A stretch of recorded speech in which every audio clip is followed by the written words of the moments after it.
I know that that is a bit of a cliche, but I'm blessed and highly favored. Right, no other way to put it, right? There's no other way to put it. All right, so Candace, I'm so excited to have you in the studio today.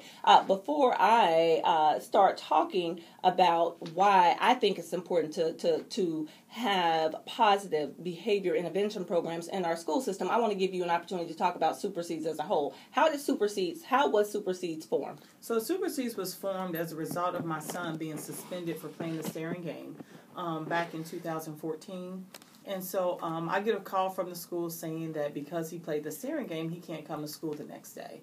So being a parent that's concerned, trying to figure out the lesson for my son, one of the questions I asked the school administrators is, one, did he do any motion of evil while he stared at her? No, he didn't. Did she ever say, you're scaring me, I don't like this, get away from me? No, she did not. Did she ever say stop? She did. Did he stop immediately? He did.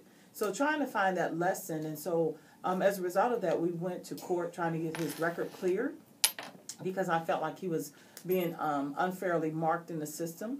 And so going to court trying to get the school suspension off of his record, I began to do research and look at the number of suspensions in the state of Ohio and finding out and bumping into the school-to-prison pipeline.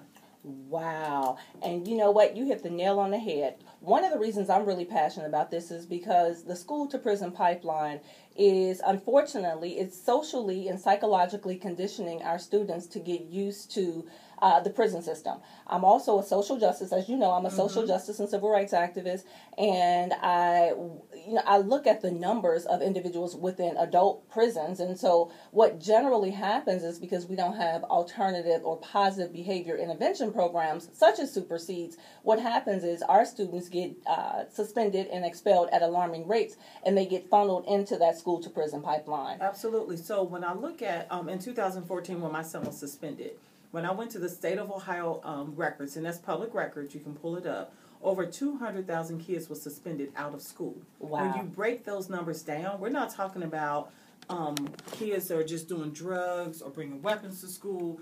100,000 was for subjective behavior. Wow. So subjective included staring. Subjective meaning I told you to tuck your shirt in 3 times and it keeps coming untucked. So now you're being deemed as being disorderly, being not cooperative. So we're going to suspend you and put you out of school saying we can't educate you for those reasons. Wow. And so that's